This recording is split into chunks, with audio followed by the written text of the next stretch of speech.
Hello friends of animation, welcome to today's live stream. This is going to be a Let's Animate. We will do one of the 51 animation exercises, namely the brick falling from a shelf onto the ground.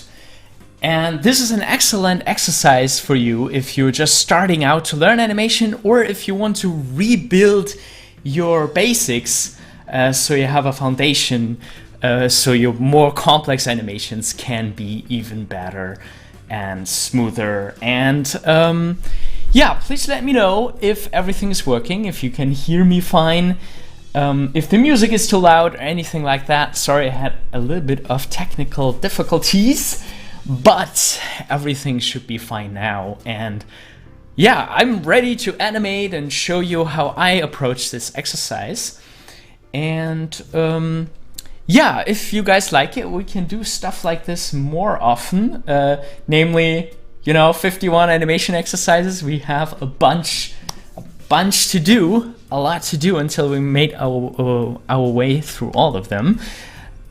I figured today we're gonna work in Adobe Flash, or Animate, how it's called now, because this is a software that a lot of people have and use. It's included in the wonderful Adobe Creative Cloud, which of course has Photoshop and Adobe Premiere and all that good stuff. Music is really soft though. We can give you a little more music maybe. A little more music. That was actually one of the things that I prepared today, that we have a little bit of music in the background. And I feel like sometimes music can be really distracting while you work, but it can also fuel you to animate more and faster and everything. Yeah, I figured let's just jump in, and I try to explain everything that I do. Since this is meant for beginners, I'm trying to explain everything that I do. Also about the program, there's a lot of stuff that you will find in pretty much any 2D animation program. You always have a timeline with your frames. Somewhere in the document settings you can set the frame rate that you want your animation to have. It's probably here. Yeah, I like 24 frames per second. Maybe we're gonna talk about it later, why that is. Okay. So I figured we're gonna do the exercise a bunch of times and approach it with from different angles and set a different focus as we go through it, since it's an exercise that's completed relatively quickly. Let's start to make it really simple with just a very flat side view, and for that we're gonna put a shelf up here. Oh my god, I can't draw straight lines. Fortunately in Flash, if you hold shift, you can draw perfectly straight lines. I'm using the brush tool at the moment in Flash, and yeah, I mean the brush in Flash, I feel like it always feels the same. You can always tell when something is animated in Flash, but it's a vector software, so you can scroll around as you please. Let's put our shelf on a background layer. Just call it background, and our protagonist, the brick, gets another layer. In Adobe software you can always make new layers and new elements, new anything, and folders with those documents that are always close to any layer lists in the Adobe programs. And now currently our animation is only 1 frame long. We need a lot more frames than that. And we can get more frames by setting the exposure for one of these drawings. So we just click on the layer that we want to set the length to, and we hit F5 here at frame 55. With F5 we now have a little bit of time, and everything, all it does is just it takes this image and shows it until frame 55. And you can always make your exposure longer by clicking somewhere and hitting F5. Now, as this dot indicates, we have a drawing in here, namely that shelf drawing. Let's make it a little thinner using this transform tool. You get that with Q. And let's put down our brick. I could use one of these rectangle tools, but I think I'm gonna try defend my honor a little bit, try to draw a nice little brick freehand. And it can be a little scribbly. Alright. And maybe on the background layer we should also indicate where we want our ground to be. And let's just put that here.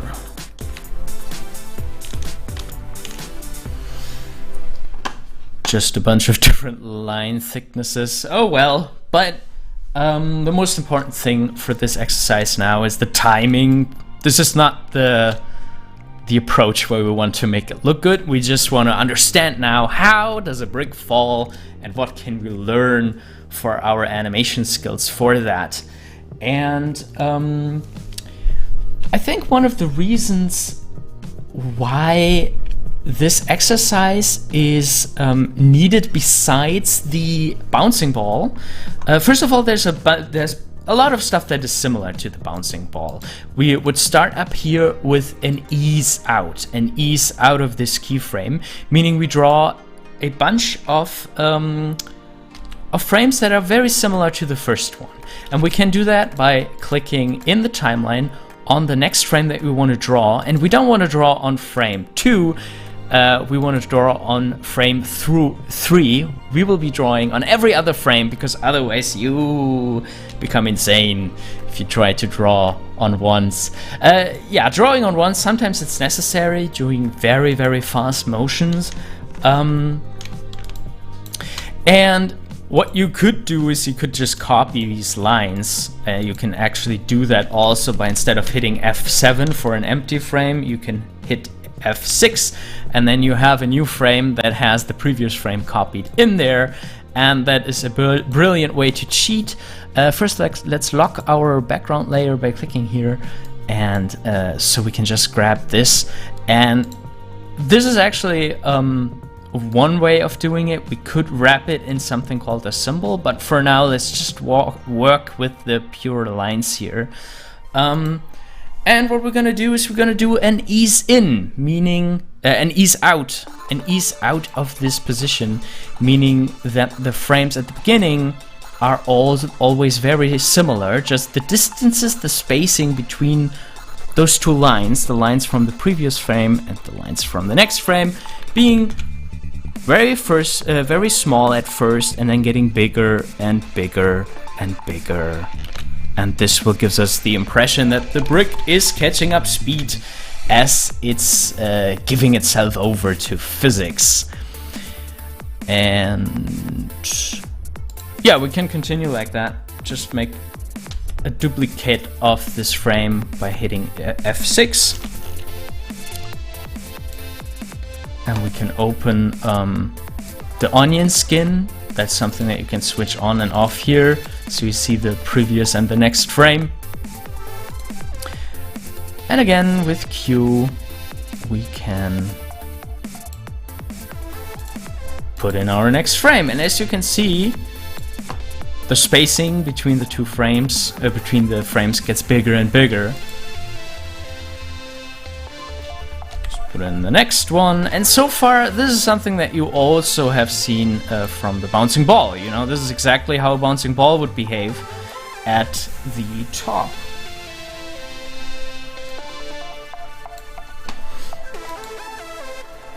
And the next one.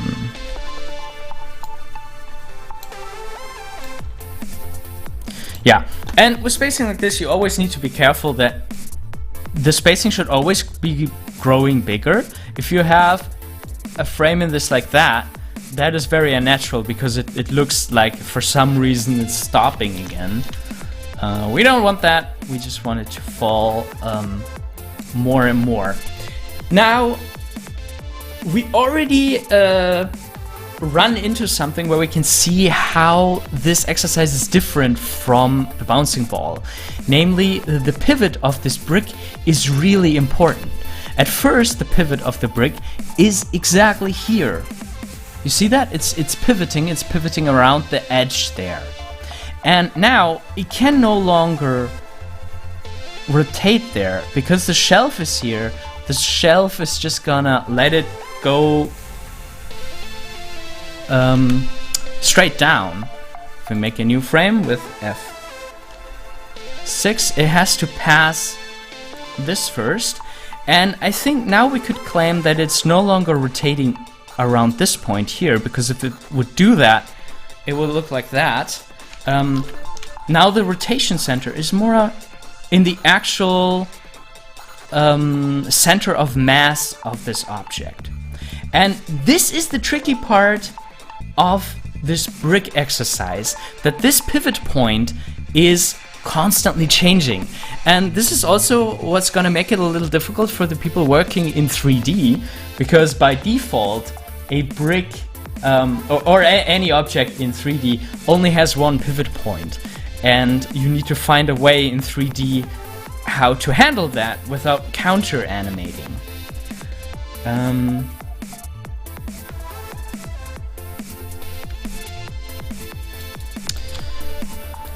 Okay, so you know what? Let's see what we have so far. This is not bad. Yeah, I think I like how it starts.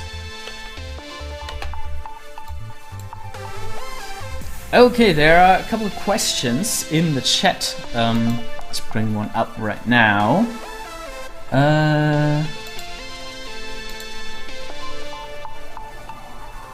UKIP says, somehow it never occurred to me to do this brick exercise from the side, so it's easier to animate. Yeah, it's a lot easier to animate from the side, and it helps you to really focus on the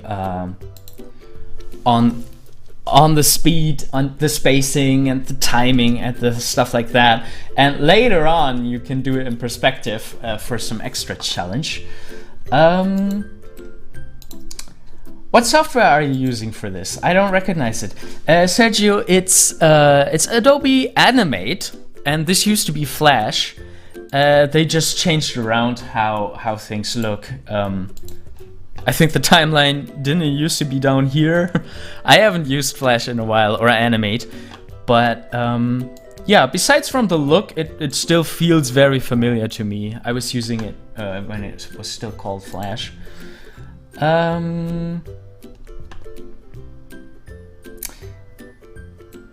Yeah, working on tip as a start. This is good. 3D will indeed be a bit more difficult. Yes, yes. Well, we're gonna look into that a little later. Let's first finish this walk through this exercise. Okay, so I would just make it rotate further around this axis, and this is another interesting lesson, that stuff like rotation and translation is a little bit independent. I mean, it can be connected. Sometimes if you have like a propeller, then the rotation of the propeller is connected to the translation of the object. But usually these things are independent. You could throw a stick up in the air and give it a huge spin, have it spin a lot, or you could throw a stick in the air, just having it spin really slowly, right?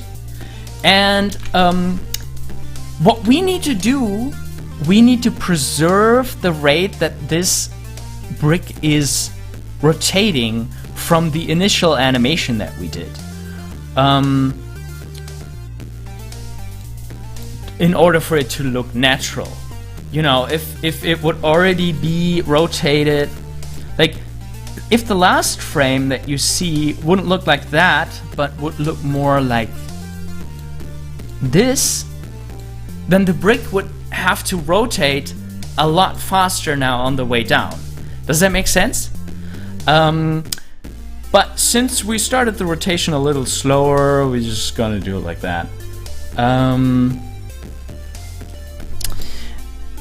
And yeah, time for a new frame. We're gonna copy that frame again, and now let's make sure that this is a lot further down.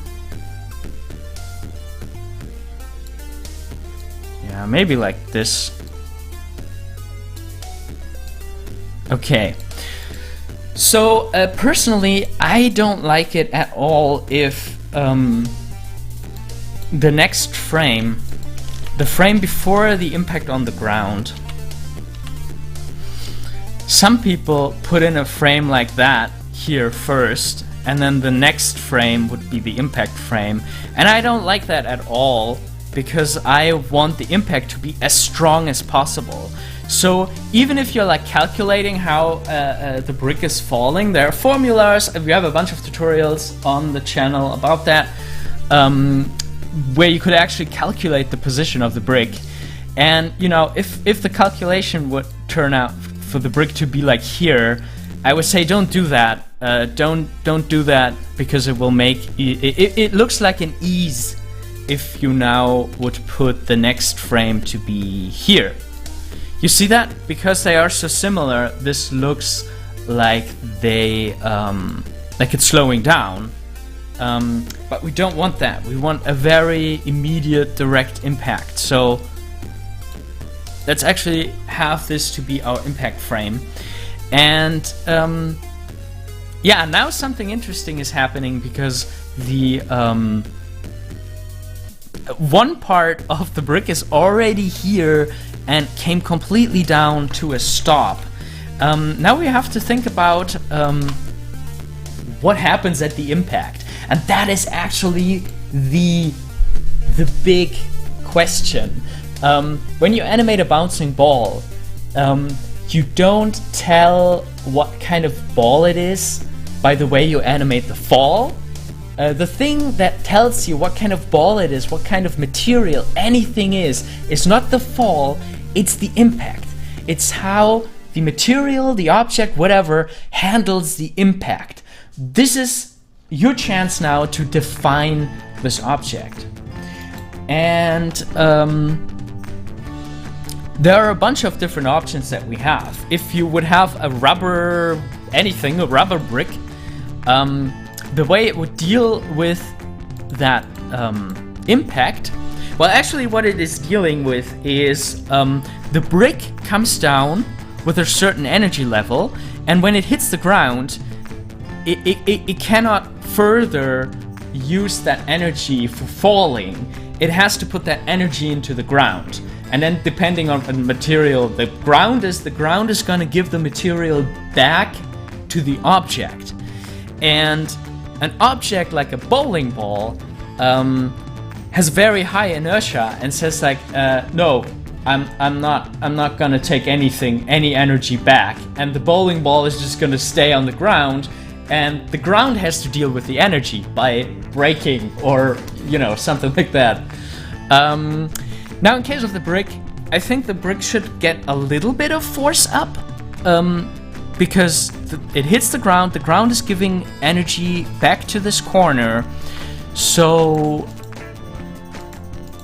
let's actually do it like this. Okay, so now this is going up without an ease, like it got deflected and immediately sent up very high. While up here we have that usual gravity ease that we always have. And now the pivot for our brick is more like here, because of the different corners of the brick having different speeds now.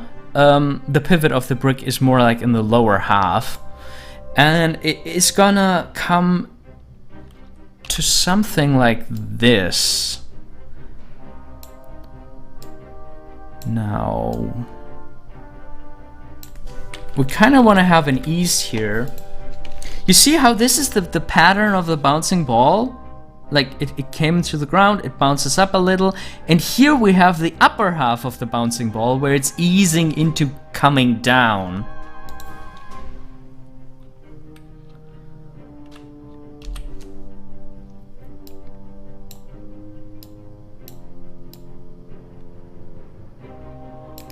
Maybe this is a little bit too much, but I feel like the extra frames are helpful to understand what's going on. Now it will come down. And that whole thing would repeat down here. Whoa! Thank you, McCoy Buck. I've never gotten a super chat thing. This is the first time ever. The first time ever somebody sent us a donation. We made it! Now with the $10 I can make a vacation in Hawaii probably. And yeah, that's it with Animator Island. We're done here. Oh my god, thank you so very much, McCoy Buck.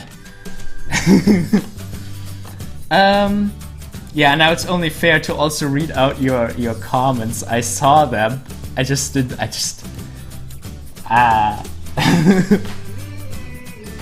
I just don't want to seem too full of myself by reading out your praise. McCoy Buck wrote, just wanted to pop in and say, the work you and JK and your team are doing for animators is awesome.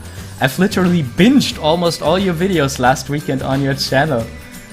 Amazing! I'm very happy to hear that, and yeah, really cool. I mean, I make this content so it helps people, and people watch it, and people binge watch it even better. Thank you so very much. Alright, let's jump back into our brick animation. I keep making empty frames. I just want to make copies. I pressed F7 again. It's F6! F6. There we go. And now, again, bouncing ball pattern down here. Full impact here. While this is going down. Maybe like that. I don't know. Let's actually have a look at it in context.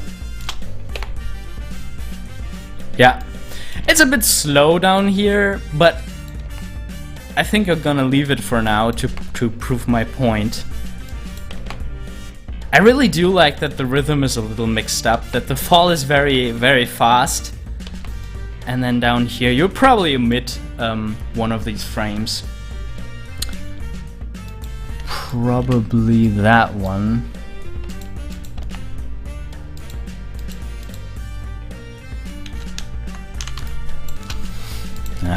Let's try it without that frame and streamline it a little.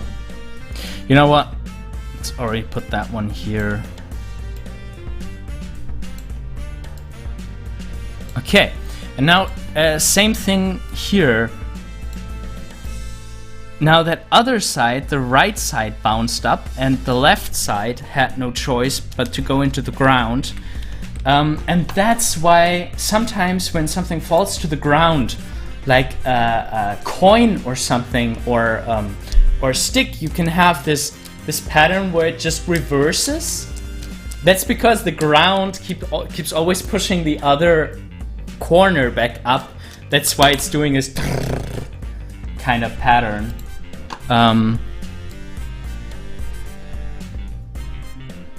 And we can try that here too. We can make one frame like that, and then this frame after that almost looks like the previous frame.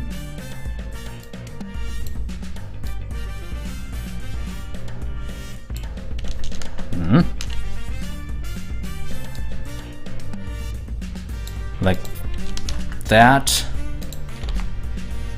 Yeah. You see that? We're just reverting left and right, left and right. And now for the last frame, we just have the brick on the ground.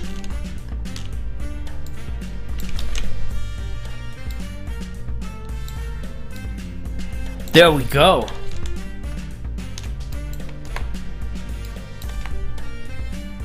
Yeah, I think that's quite decent.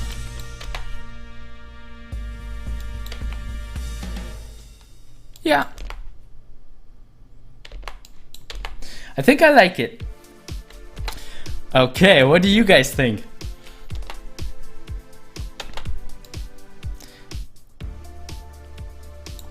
Maybe that jump here is a little bit too much.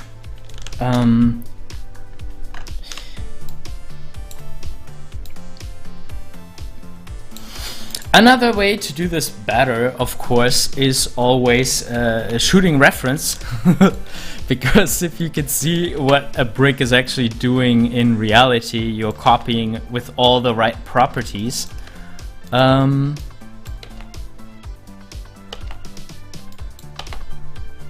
But yeah.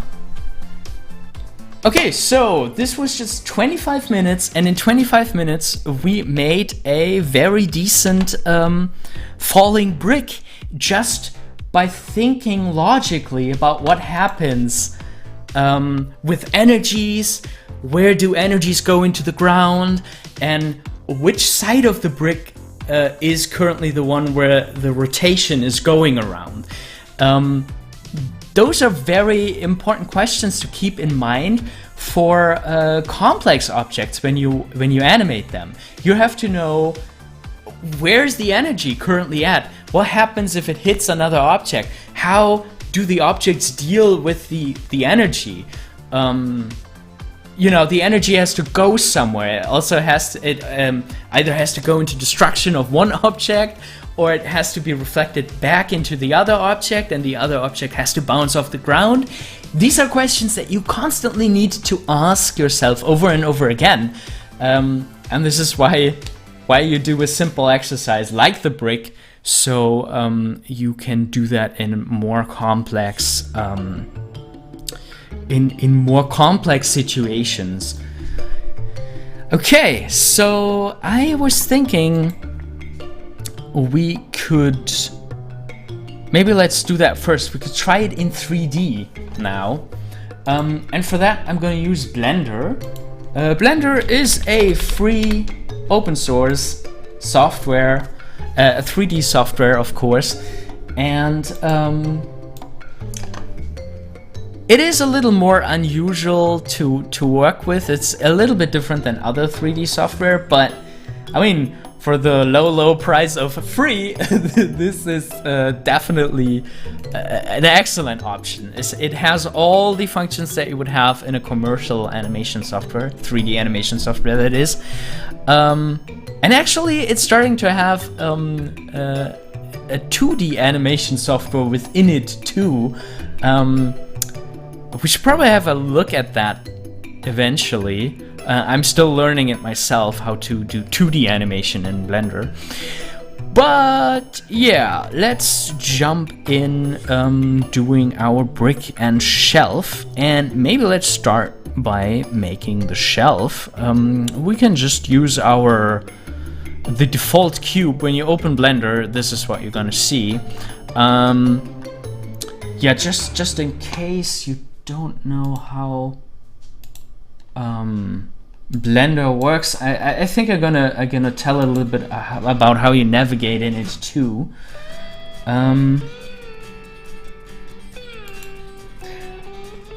Working on Tip says, I wanted to try Blender for a long time.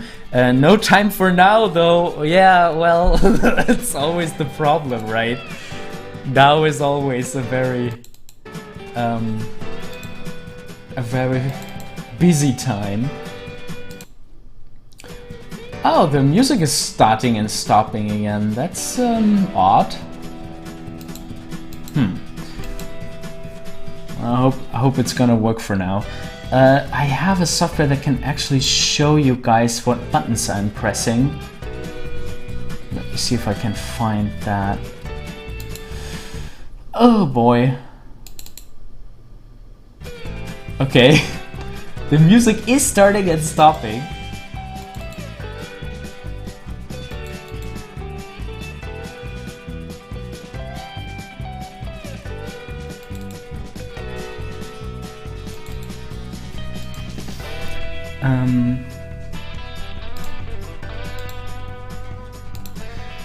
Alfonso Elm says, this exercise got me thinking. If you have a complex scene, you could plan it with the simple brick you used just to get our placement right. Then do a second pass for your principles of animation. Yeah, working with placeholders, that's actually a scene that is done a lot in the industry.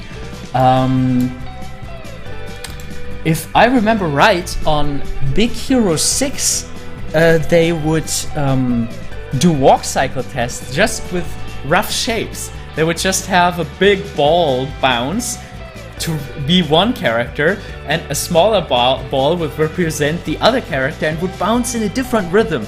So just with placeholders, you could see that they have very different walk cycles. I think that's really cool. Definitely plan with simpler shapes. And I think there was an animation, a Spider-Man animation that went viral after the Spider-Man movie, where somebody animated like your classic Spider-Man swinging on a bridge animation, and he blocked it just with a sphere first, if I remember right. So yeah, working with placeholder objects, a great idea. Definitely, you should definitely do it. All right, now. Okay, so in Blender, if you use the middle mouse button, you can orbit around your current center of view. At the moment, this is right in the middle, as you can see, and with the middle mouse button, we rotate around it. With Shift and middle mouse button, you can just grab the whole scene and move it around like that, your view. And you can zoom with Control and the middle mouse button, or just the mouse wheel going up and down. So now the music cut off completely. Let's see if it's gonna work for a little while longer. Now I would suggest we put in the ground plane where this grid is, and I think it's gonna do that when we hit add, and we can put in a mesh, and there would be a plane, and it's already at the right position and there we can put it down.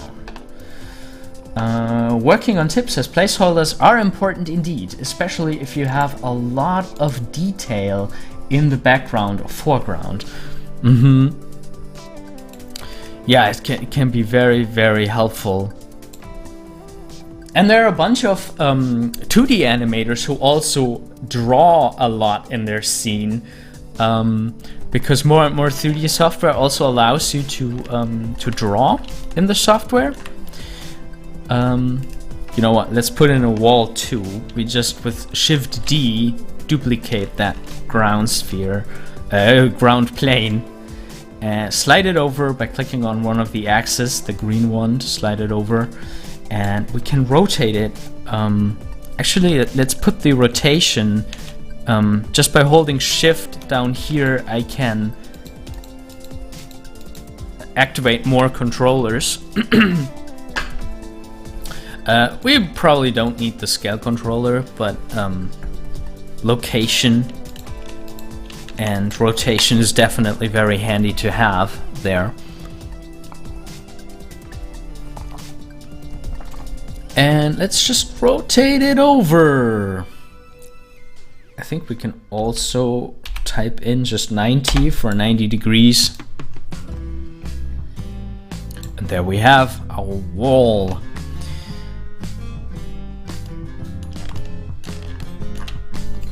Now, the shelf, here we're actually gonna need the squash controller.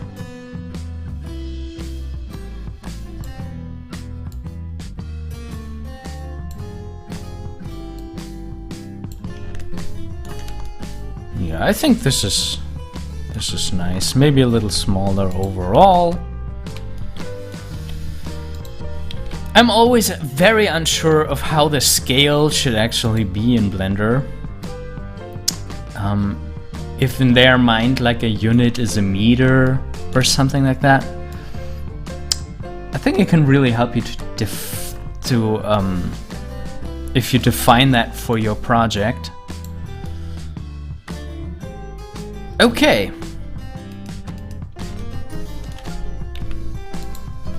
With 0, we can actually see what the camera sees.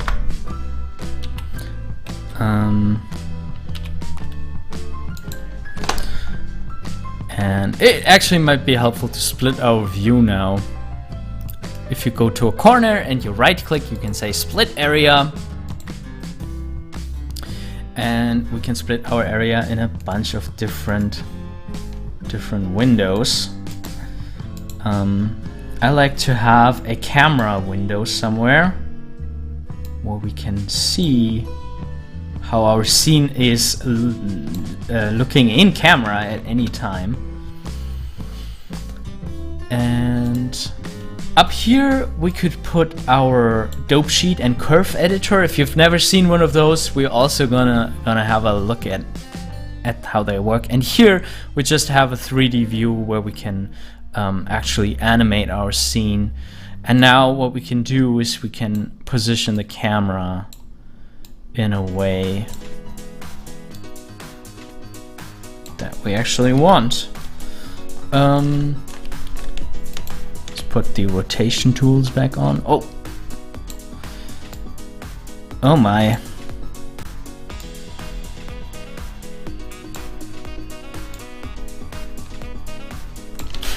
What are we using? Global controls? Oh no. Here you can set which axis you want to rotate around. And if you choose global is always the coordinate system of the entire scene. And local would always try to make it starting from the position of the object. Gimbal is the thing that's actually going on under the hood of a 3D software. So for camera, I like to use that. Oh. Okay. So maybe this is a nice camera perspective where we can see both the shelf and the brick hitting the ground.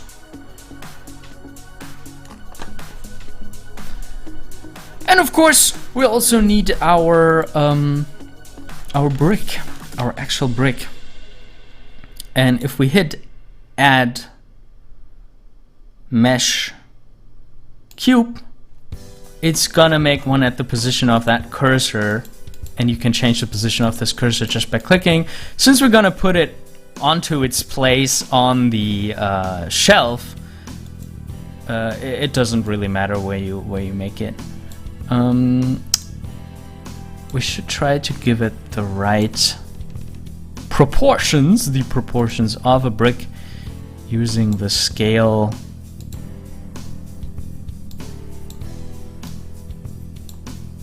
The scale handles. And then of course it is also still far too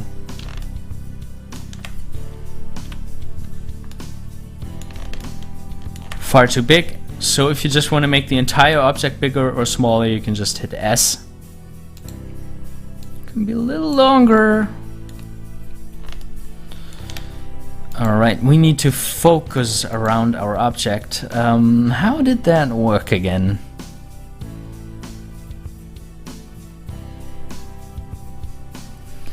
What was that again? Center view to cursor? View lock to active. I think that's it. Just yeah, the comma key on the numlock makes your view, or dot key on the numlock, I guess, for American keyboards, makes your view orbit around the selected object. And that's pretty cool. So we can go from the ground, having the entire scene, to having a look at the shelf, or having a look at the brick. And let's put it in its position.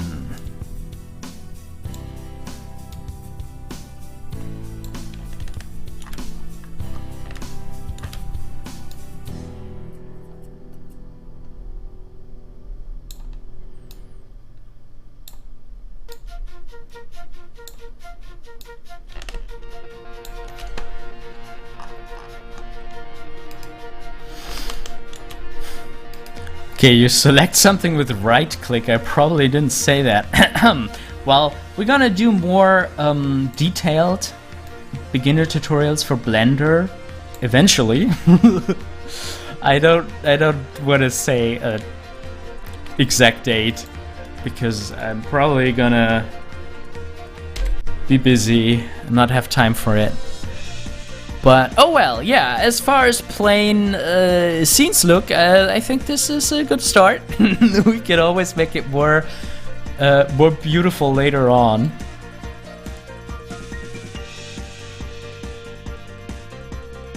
I actually do like having the corner in it.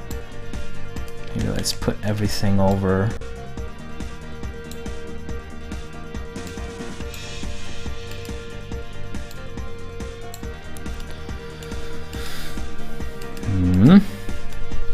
This thing here, by the way, is our lamp, and with the G we can move that around.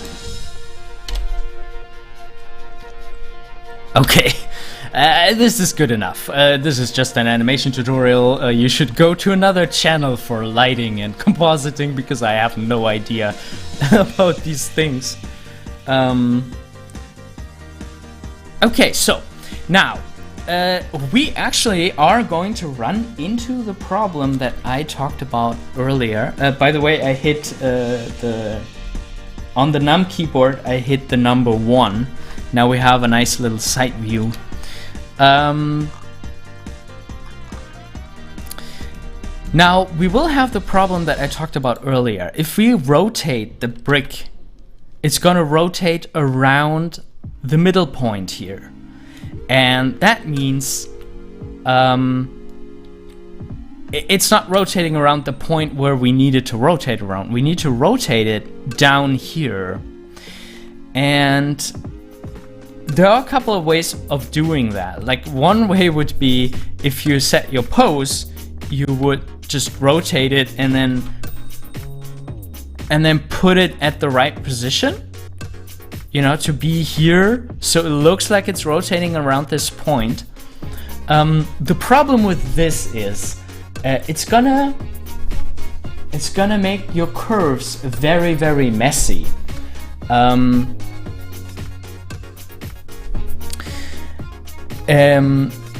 your coordinates, and you will counter animate. You will animate the rotation against the translation.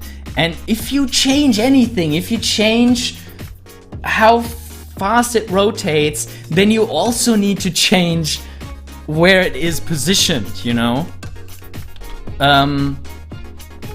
So I don't like this kind of counter animating where you are doing stuff in a let's put this on a different layer with the key M so we can see the background clearly. So that's why I don't like doing stuff in 2 steps. 2 steps meaning I rotate this and then I put it in the right place. Like that is counter animation that you should always try to avoid. But what can we do? We can put the cursor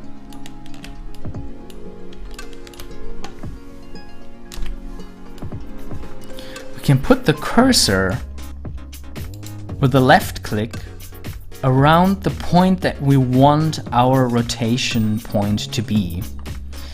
And then we're gonna create an object called what is it called in Blender? An empty. And in other software it's called a null object. It's always an object that is not really visible. It is a placeholder, it is a holder. And we're gonna make it hold the brick.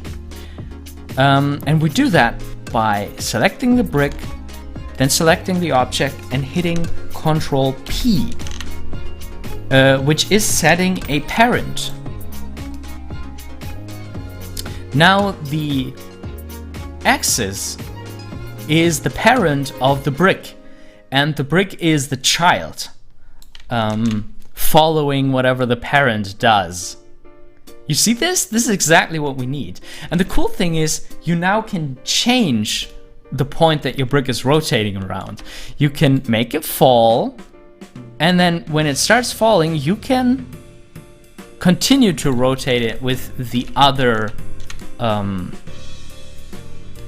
with the actual brick rotation. Now let's put another null object at the top, or maybe let's do that later when we actually need it. And start our animation with numpad 1. I'm gonna center our view. And to do the animation, we need the dope sheet. You need to find the dope sheet in that window, and we're gonna split the window again. And also get the graph editor, probably here. Okay.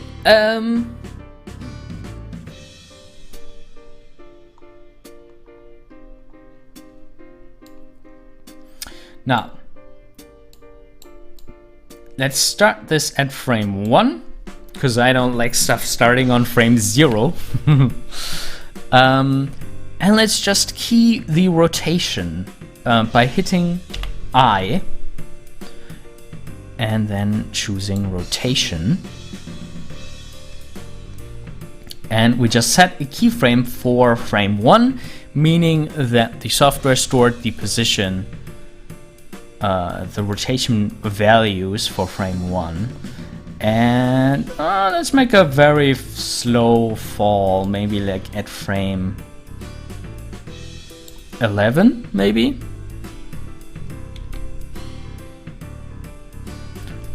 Where it's 100% rotated. Or I guess 90 degrees is what it is. And you can also switch on this red button here, which is automatically recording whenever you move an object. It's recording that as a keyframe. As you can see here and here, this is the first keyframe we set, and this is the second keyframe. Or alternatively, if you want to have full control over everything, or just, you know, just define what it saves when it saves it.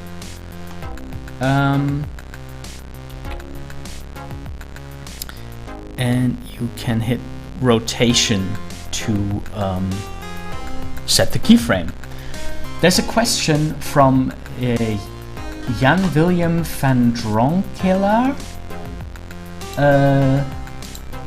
Don't you need to animate that parenting? Essentially apply a parent constraint. Yeah, that would be the more advanced way of doing it. You can, I think it was here, right, in the constraints window. You can animate these kinds of parenting. But yeah, for the sake of this exercise, I think I'm gonna keep them permanently parented. But yeah, that's a good note. There is a whole world called constraints, with which you can do very advanced and very cool stuff. And one of the things that you can do is actually animate the influence that an object has on another object. Yeah, good point. Well, let's just keep it permanent for now.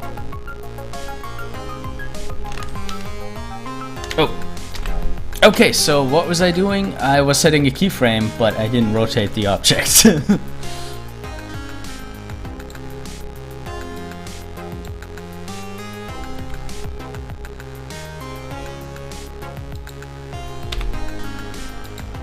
Okay. All right.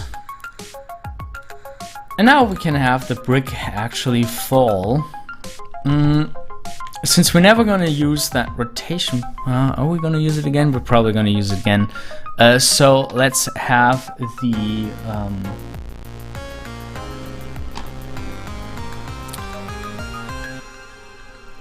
whole parent move, And we do that by keying the location. And it's falling to the ground.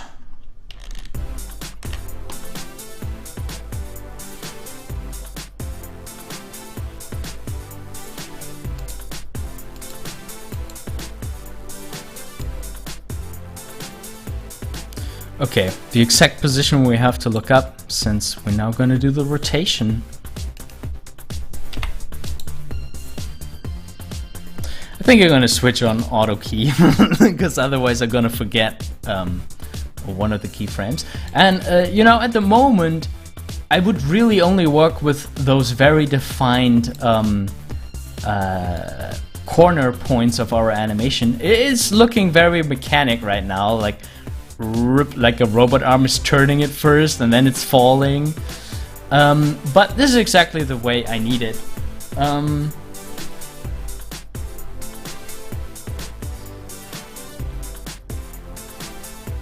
Okay, so let's animate the rotation of the brick. This is something that we've never keyed before. We only keyed this rotation so far.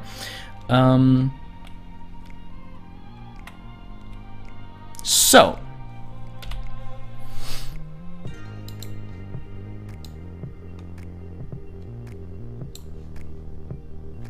let's do that here.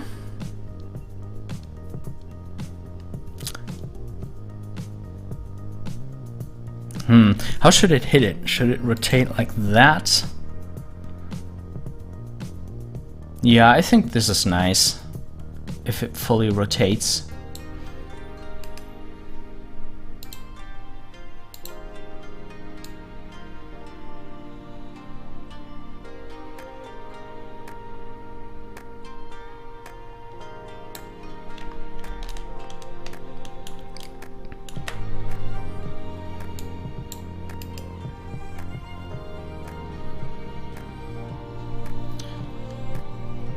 And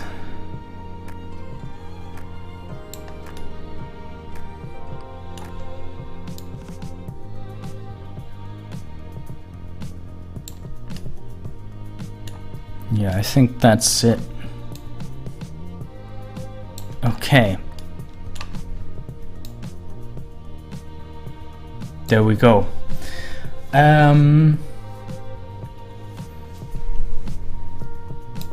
More comments in the chat. I'm just wondering what you will do when the brick lands on a different corner.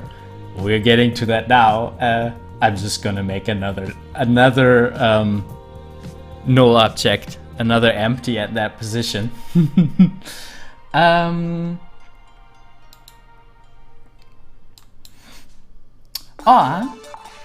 And you like the 11-second critique sessions. I'm so glad you do, because I want to do more of them, definitely, when I have time. Cool, thank you, man. And yeah, about your name, I'm German, so I assume your name is Dutch. But yeah. So I know it is not pronounced with the English pronunciation. But oh well. Nobody's getting my name right either.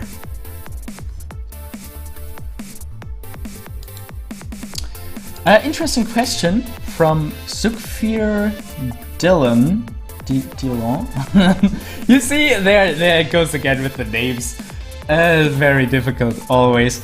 How do you manage to balance the time between learning and practicing traditional drawing and also learning 3D animation? I try to draw every day, but then don't have time to do 3D. Should I do them on? Yeah, this is, I mean, time is always an issue, isn't it? Personally, switching between the animation, the kinds of animation always helped me, because you can take what you learn in one in one of the animation styles and apply it to the other. Like what we've seen right now here at the moment in 3D, everything is completely wrong from the spacing. You know, it's always stopping when it reaches a key, speeding up again and slowing down. And we know that this is completely wrong. We already did it a lot better here. And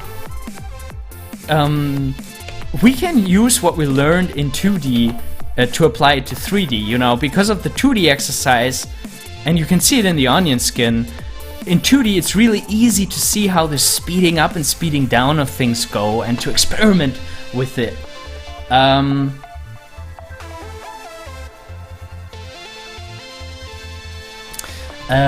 What, Jan Willem? I did.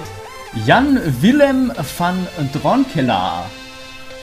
That was completely German pronunciation now.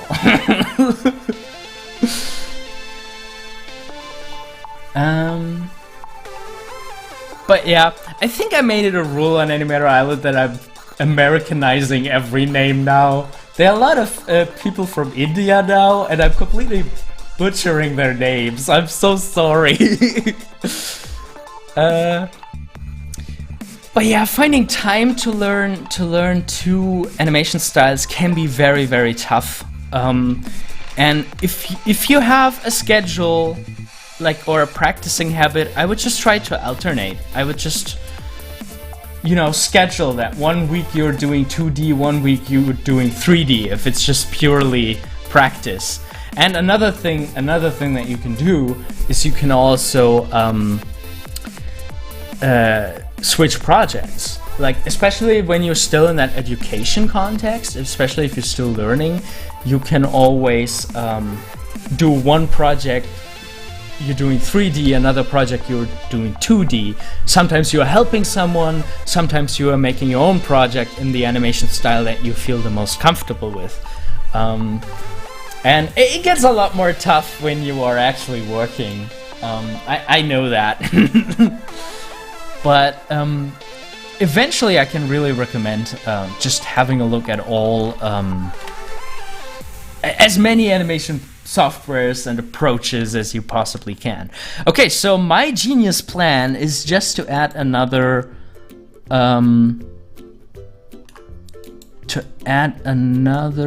placeholder object. I think it should be here, yeah. So we're just gonna hit add empty plain axis. Ah, looks pretty good. I'm just going through it here. All right. So I know with constraints, you could actually, you know, switch off the influence that this currently has, place it down here, and then switch the influence back on again. But I think it can also be pretty interesting to see what pivots you had to use. And we do that now by parenting that null object, that empty, to the other one. Oh, come on. Ground. Let's put you on another layer. Shift A is the add menu now. Okay, thank you. I have to admit, I'm still always pressing spacebar because that was the button in the old Blender. I don't know in which version they switched it, but you always used to press the spacebar to create a new object, and I don't get that out of my system. That's how I learned it. So now the same fun again. We're gonna do the rotation, and as you can see, we have our third object here. Bye, working on tip. Have a great evening or day or whatever it is.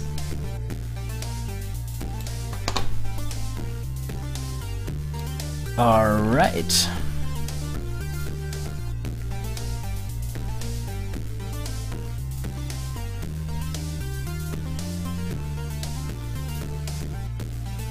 Are we actually trying to hand it over when it reaches?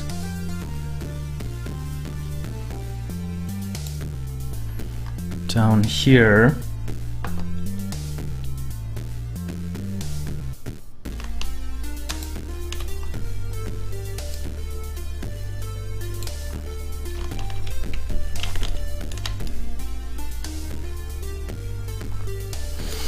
Okay.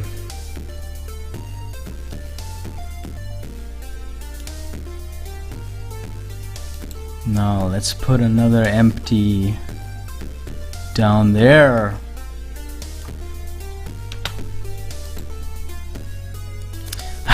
You see, I pressed spacebar again instead of Shift A.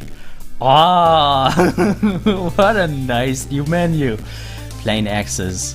Okay, again, we parent that axis to this one.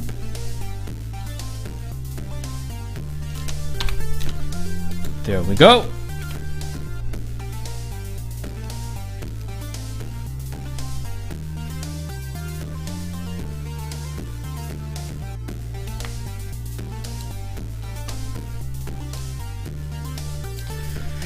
And we're gonna rotate this. And key the rotation. Okay. Now let's have a look at this mess. I do like that you can see the impact points. Yeah, horrible. Because we haven't worked at all on the curves yet. But this is exactly the basis that I need.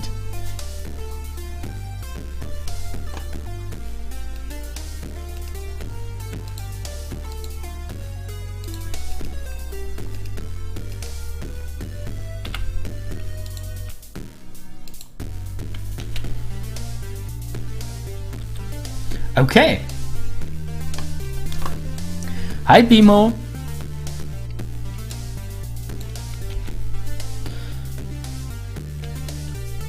All right. And you know what? We're just gonna move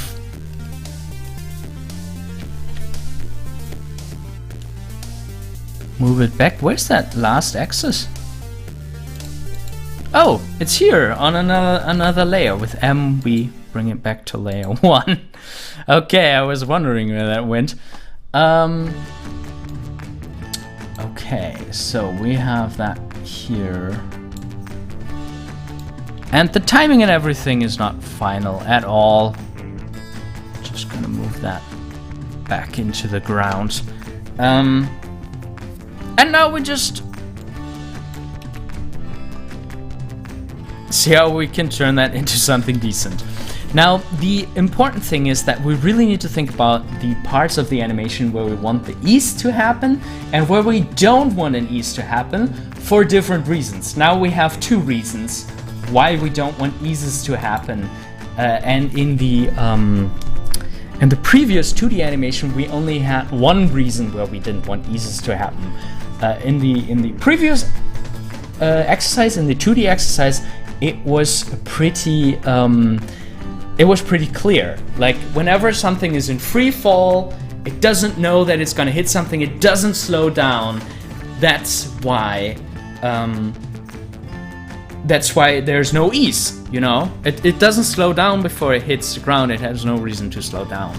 And now in the 3D version, we need to be very careful whenever we're handing an attribute from one of the empties, from one of the placeholder objects to the next one, because we don't want it to slow down first. We want it to pass the rotation on fluently, and that's gonna be one of the more difficult moments in our little animation. Okay, so now at first let's focus on that empty. It is turning it, but it's also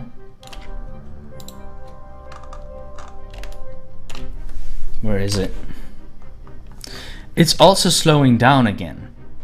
Do you see that? This little start here. Let's maybe switch off all the things we don't need. We only need that green one. It's the only axis in which we rotate it. And you know what? We can with G we can drag this out to be even slower. But then we don't want it to slow down here. As you can see, it's slowing down. But why would it slow down? It has no reason to do that. So let's actually, we have to break the tangents first, and we can do that by handle type free, I guess. Is that it? Yeah. And now the curve here is just continuing, but it is continuing on a different controller. You know what it means? What I mean? Because the rotation was controlled by this controller up until this point. And now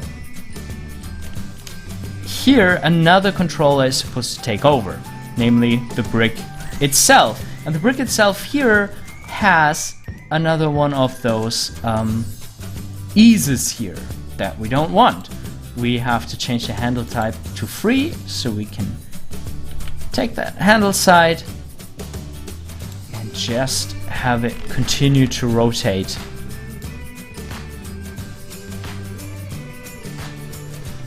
Actually, you know, up here there's also no reason for it to slow down.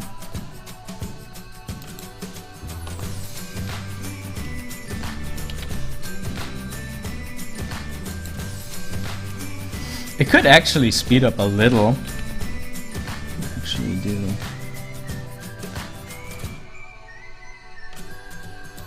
Do a little speed up. Okay. Another thing that we want to have happen differently is the fall itself, which is in the Z location of that controller. And I still want it to ease a little bit, but maybe like that.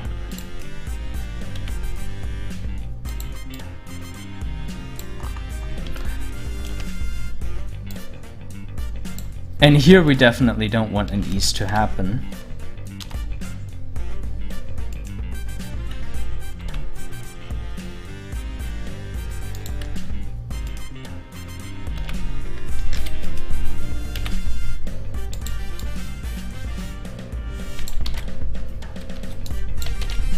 Still not entirely smooth.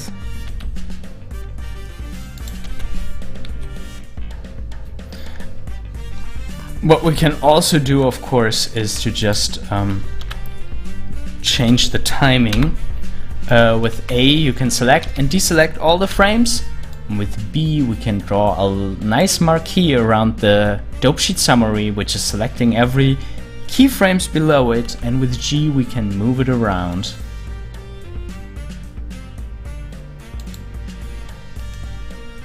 And that might give us a more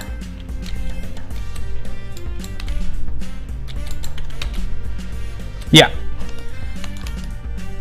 I mean, you can always work on these curves and the timing forever, but I think we got a pretty decent I liked it faster.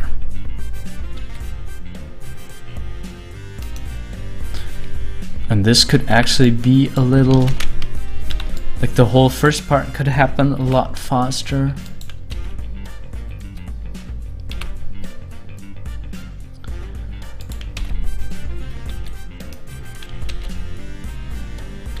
Okay. So, do you see how we made the curves pass their values from one element to the next one? Now we just need to do that whole thing down there. Jan William gave me another tip. If you want to easily get all your keys in view in the graph editor, press A to select them all, and then press, yeah, the numpad dot. You don't have to be quiet, you can keep giving me tips. But yeah, so what works in this view works in the graph editor too. That's a good point. You can focus with dot not only on your selection here, but you can also focus on your selection in the graph editor, which is pretty cool.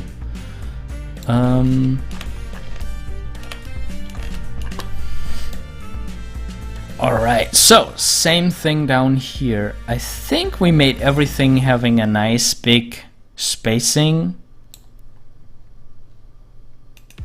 Actually, still not 100% happy with the...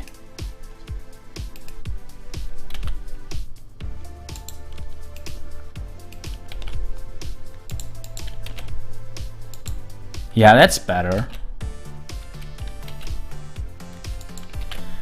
I like it to have a huge distance here in the end, and it already needs to be falling. Like, you can't do this, you can't have it plateau like that, because that means it has a few frames where it's completely still up there, almost completely not moving, and I definitely don't want that. I already want it to move, but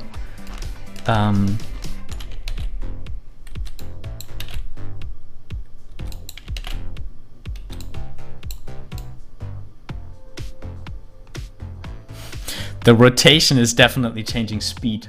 Do you see that? Like, that is already a huge distance, and then the rotation starts slow again. So that's something that we also need to fix.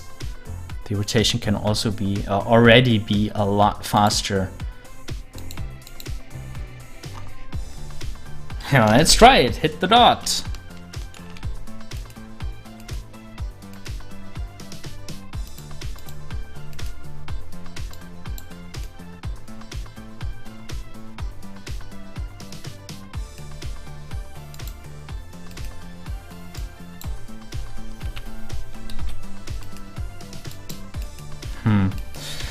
You know what, let's have these just be linear and see how that looks.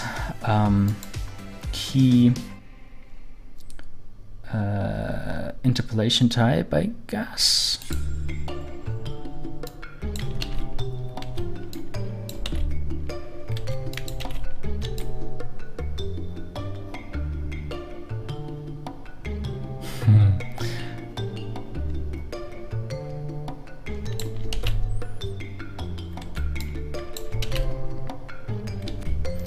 Not quite.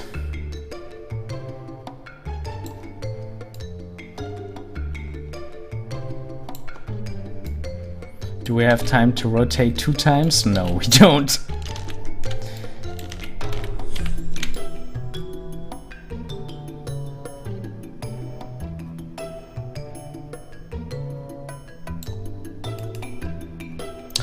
I'm not quite happy how that is passed on from one to another. Now we need to change the interpolation mode again.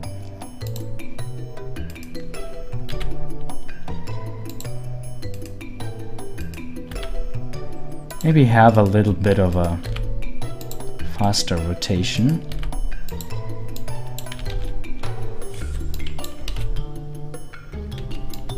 Okay, let's come back to that later. Now let's have a look into passing over the rotation once again and see if that is handled correctly. Again, it is that rotation value.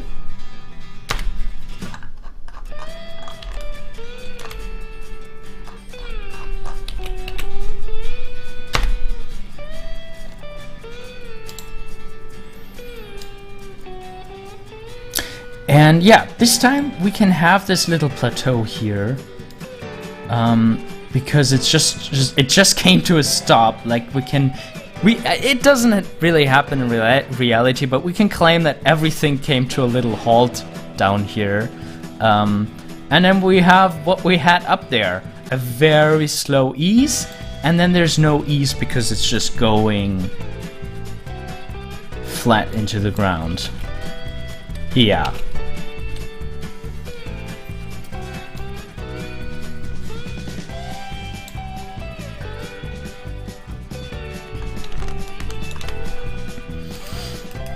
And here, once again,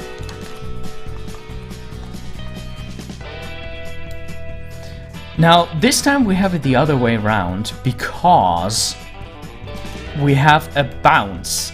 Like in the bouncing ball, we have a moment where the rotation got reflected from the ground. And like in the bouncing ball pattern, if the bouncing ball is reflected at the bottom, there is no ease plateau. It just immediately goes into that. And up here there's an ease, and with an ease it comes back down, and then before it hits the ground there's no ease. So basically what we would do with translation, with the translation values during a bouncing ball,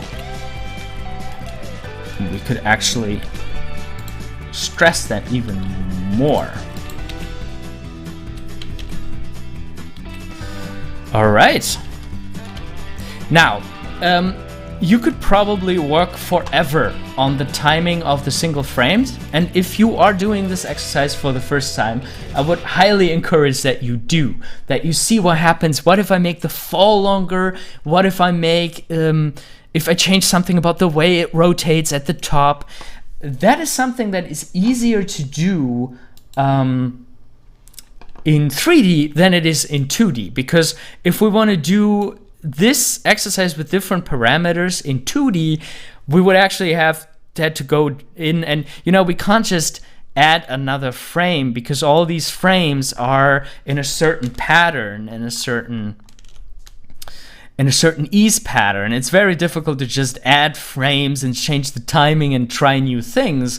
But in 3D, you can just go in here into the timesheet summary and move some keys around, make some things longer, some things shorter, and just see what impact that has.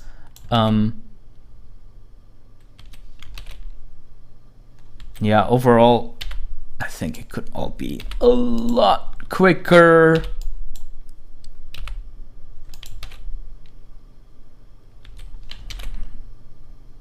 Yeah, but through that experimentation, you will find ways to make it feel maybe more natural, maybe more cartoony. There are a bunch of different things that you can try to change the feeling of it. Yeah, I hope this gave you an idea of how these things can be done. Of course, if you would do a more complex scene with that, it's probably a good thing to look how to work with parent constraints. That is a good point. And yeah, that's what I prepared for today. That's what I plan to do with you guys for today. So I'm just going to look into the chat and join the conversation a little bit. I already saw you kept talking about practice. Sukfir, let me find your original comment. Here it is. So Sukfir asks, so is it better to alternate weeks or days? 1 day art, 1 day animation, or 1 week art, other week animation? And as much as I want to give you a definite ultimate best answer to that question, is the problem it highly depends on you. You need to make what you have time for and what is fun for you and what keeps you motivated, and most importantly, what keeps you doing it. Like, you can have the nicest plan for what to practice when. If you're not sticking to it, it's not going to help you. Personally, I don't know. It's always difficult for me because I tend to tell people to plan more, to actually, write down what do I need to learn to what am I still missing to be a great animator, or what am I still missing to get that job that I want? What do they expect from me? Do I already have that? And to have a very clear plan of what skills you're lacking, of what skills you are to improve, and make a plan out of that. That's always my recommendation. On the other hand side, I personally am very impulsive with that. So for example, Blender came out with the grease pencil, and I would just do it right then. I would be like, oh, I want to learn the Blender grease pencil, and then I would do that for 1 or 2 hours if I have the time, to figure out that new thing. So I don't know. I think you need to kind of balance, to have a habit, to have a rhythm, because that really helps you to pull through and get better and better and better. But if you have that idea, like, oh, that looks interesting, I saw this tutorial or saw that in a live stream or something, just do it for your next practice session. I don't think you have to force yourself to always stick to your routine, or to stick to what you planned. You should always stick to your routine, I guess. Let's see. What else is there? Practice is practice. There are many fails and mistakes you should learn from, so none of these exercises will be perfect. It's better to move on than endlessly tweak one thing. Yeah, that's true. And especially, sometimes it's really difficult to, when you started practicing one thing, and you just messed around with it and you set more and more keyframes and things get more and more complicated, sometimes it's better to just start over, because your next try is gonna be a lot better than if you try to rescue something, or if you try to make one exercise into something else. It can really help sometimes to just start over.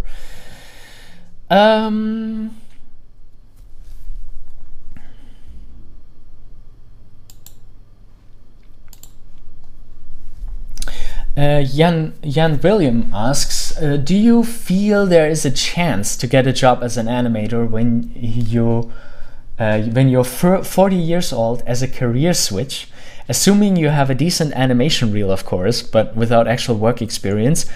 I don't see a problem with that. In our industry, it's all about the demo reel. If you have good stuff in your demo reel, that is what really matters.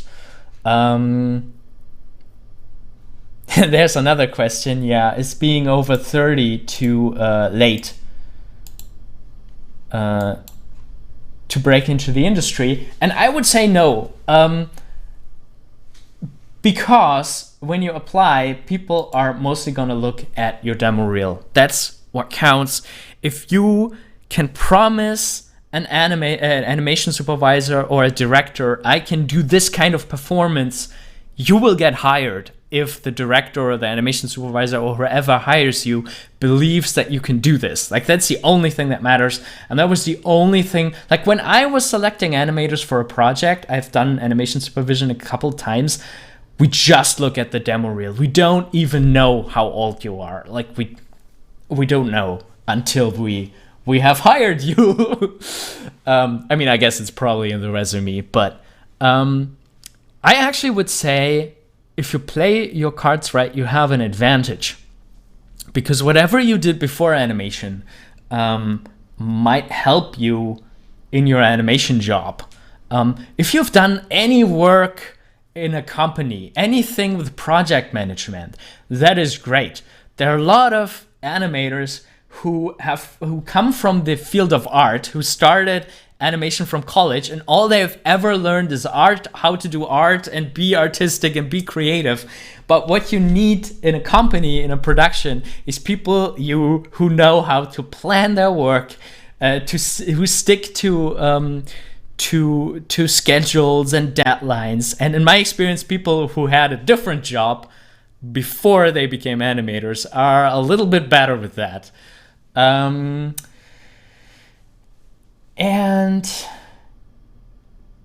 yeah, let me see if I have another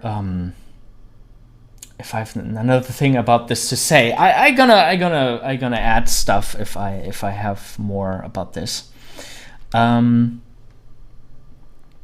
I see Dragon Skunk already starts answering questions for me. There is Puck movie asking how to make cell animation.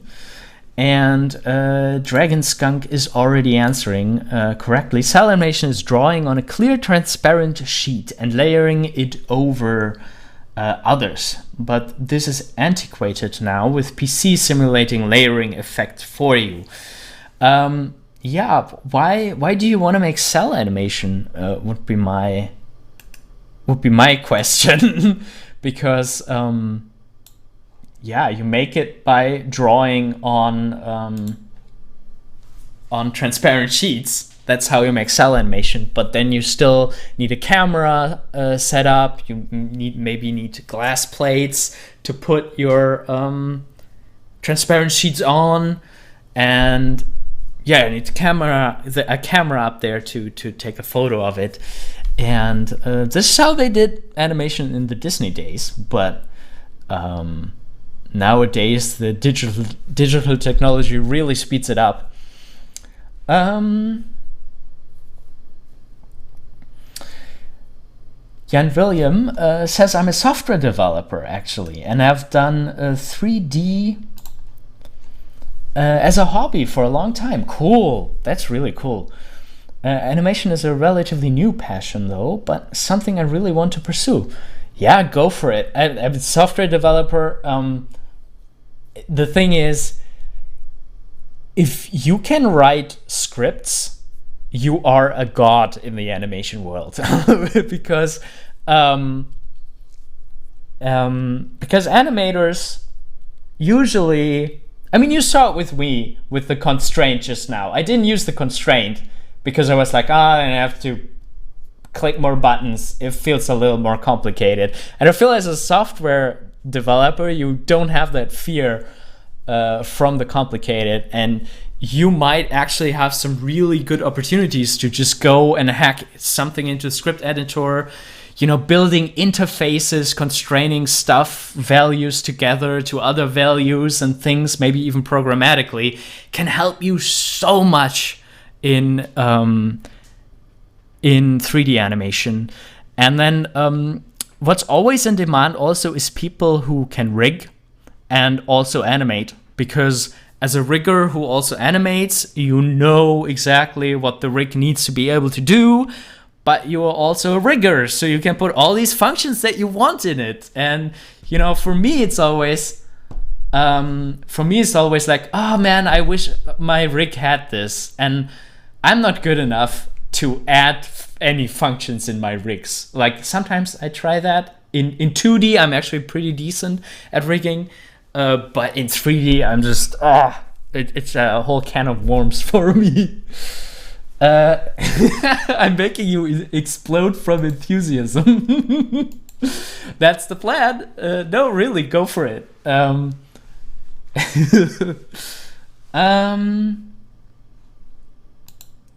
Let me see what else we have from Bidilzito. Sorry, I don't know how to pronounce your name.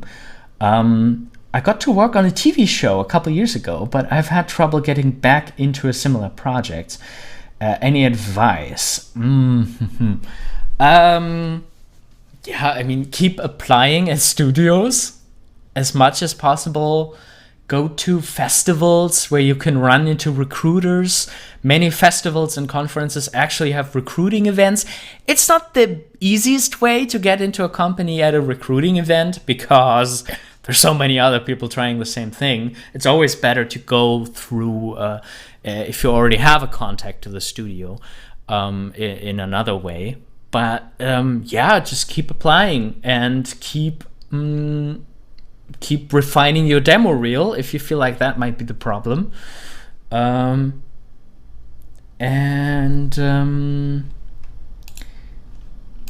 Yeah, people told me it's harder to work in the industry without a visa. Yeah, I mean, if you apply in the States and you don't have a visa, things can be a lot more complicated. There are some companies who are great, who help you to get a visa. If you got a job for them, they actually help you. But yeah, it's always great to have a visa first, if that is any way possible. Or yeah, it makes things a lot easier. What else do we have?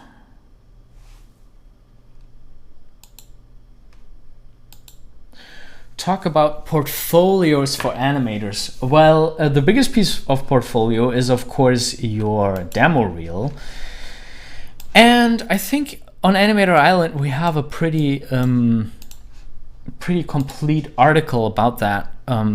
If you Google search Animator Island demo reel, you should find our article that we have. I'm gonna put the link in the description, in the chat.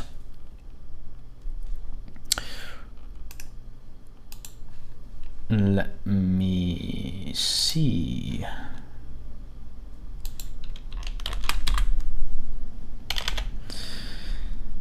Tips for demo reel.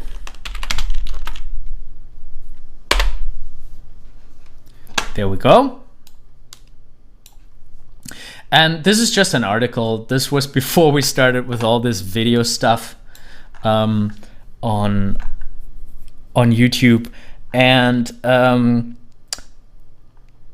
yeah, it is basically about how you a few basic things. Like, you should definitely make clear what you worked on and what you didn't work on. Ideally, everything should be done by you. It's how long it should be, how you can lead the eyes by choosing which shots you cut together, and yeah, maybe just have a look at that article. We're probably gonna make a video about this eventually, because this is a very important topic. This is a very important topic.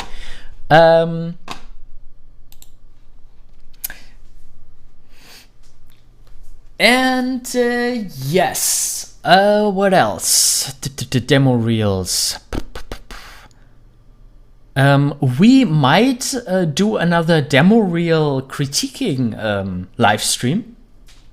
I kind of have to see how to set that up, because last time we got way too many submissions. We had like I think that was a year ago, we had an event where people could send in their demo reels to be critiqued by JK and me, and we could only do like 8, but we got like 50 of them, and we had no real terms and conditions set up. We didn't have anything set up to do this another time, a second time, and we didn't really think about how exactly we would pick and choose and decide whose turn it is. But we're gonna make that again, I hope, and we might also make it a regular thing where people can just submit their demo reels, and then we will give some input on that. If you can't wait for that, we always have mentoring, and you can always find that on animatorisland.com. Just click on mentoring in the main menu, and then you can make an appointment with me, and we can talk about anything animation related for an hour. We can think about how you can plan your career. We can analyze your existing animations, anything that you want to do. That's actually this last one, the 1 hour live video call. And we also have a little cheaper, the recorded video critiques, where you can send us your animation, and I'm gonna record 15 minutes of analyzing, annotating, giving tips and tricks, trying to fix it. And yeah, so if that is interesting to you, please have a look at animatorisland.com/mentoring. And I'm always happy to help. But yeah, Dragon Skunk, we have to pre-pick them. We did pre-pick them, but it just felt so bad to just pick those 8, and we couldn't talk about the others. And but yeah, we're gonna figure something out. We gotta figure something else out. Sarath Vishnu asks how to improve my animation.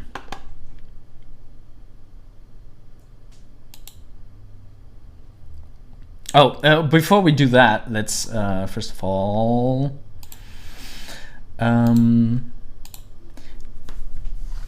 Jan asks again, does it have to be a complete demo reel, or can we also do a critique session or shorter on shorter animation?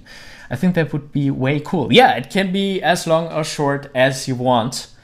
It can be just a shot, it can be part of a film, it can be anything. There's no limits.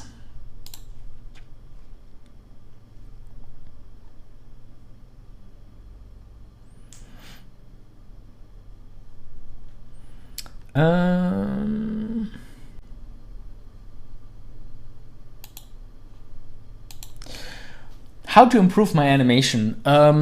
Also, very big topic. There is a lot of stuff that could be wrong with your animation, or that could need improvement in your animation. So that is not very easy to answer. If your problem is a floaty animation, we have a video on that. Actually, oh, you know what? I'm gonna try. I think I can make annotations up here that you guys can click.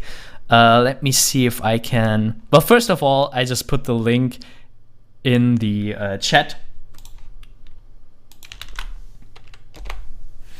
This is the link to our floaty animation video. But maybe I can also make that pop up here. Create highlights, ads insertion. No, I don't see how that works.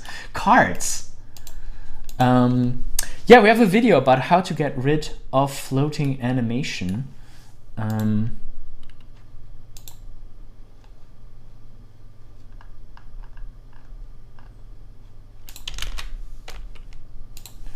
Create card. And how can I make it show up? Well, I clicked it. Okay. Gonna try this another time. But that would be cool to make things show up for you guys. Yeah, I can't figure it out. Sorry for that. Pug Movie asked about sound breakdown. How to break down pre-recorded dialogue and how to write it down on exposure sheets. Well, I always recommend you to do that with a software on a computer. For example, in Adobe Premiere, you could just put in your sound file.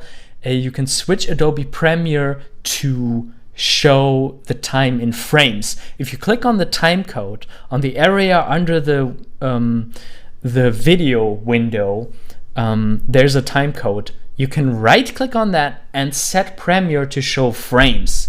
And then you can put your audio file in there and you can see at what frame you have what sound wave. And that will help you to write it down into an exposure sheet.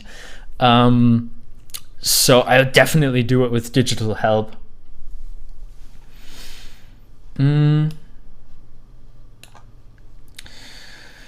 Okay.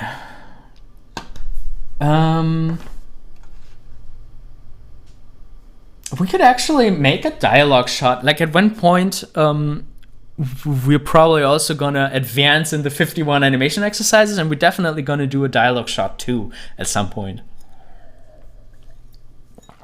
Okay. I think I have to come to an end soon because I realize how thinking is getting really hard and talking, stuff like that.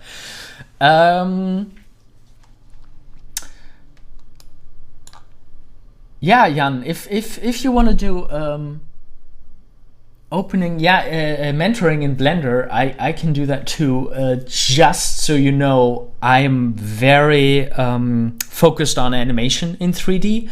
Like in 2D, I know every 2D program a lot deeper. Like in 2D, I can also do 2D rigs and stuff like that.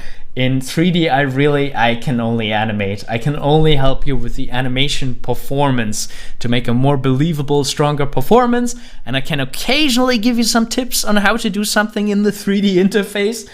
But I'm really deeper in 2D animation. But if that is okay, if you are mostly looking for advice on the performance and the principles and how to make it like overall stronger and feel stronger and stuff like that, then I can help you with mentoring as well.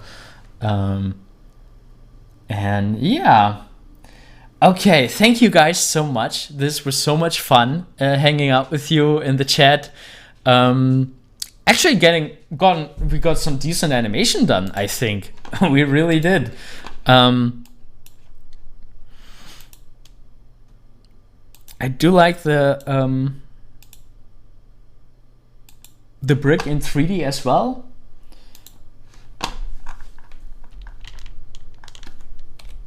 And this is the 2D animation we did.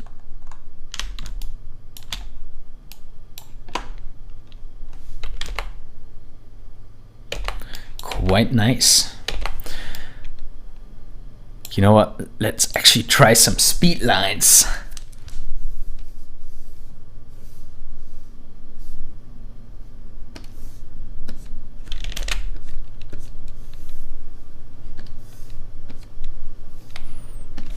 Let's see how that looks. Oh yeah.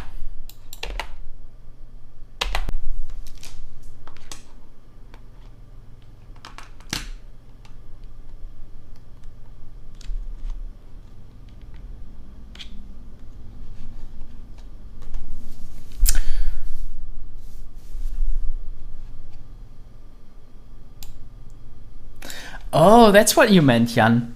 I could help you out with the technical side of Blender, whereas you are an animation monster. Yeah, that sounds like a good deal. Let's do that. I'm also open to maybe have guests on. It doesn't have to be a live stream, but I think it can also always be nice if a pro talks about their software and introduces us to their software. And if you have a person who is not as deep into that one program that can always ask questions, I think introducing software is just really nice if you can do it with two people. But we can see, you can always contact me. Anyone who wants to contact me can always contact me with the contact form on animatorisland.com. And yeah, there will probably be more than enough other live streams. So yeah, I hope you guys had also as much as fun as I did, and I can't wait for the next live stream. It was a lot of fun, and I hope you have a great day, evening, whatever it is in your part of the world. Keep on animating, keep on practicing. I know we're all super busy, but you know, try to fit in a couple minutes, maybe an hour every now and then, and push yourself, push your animation skills, and yeah, don't burn yourself out too. That's also very important. And I hope to talk to you again soon. Bye bye.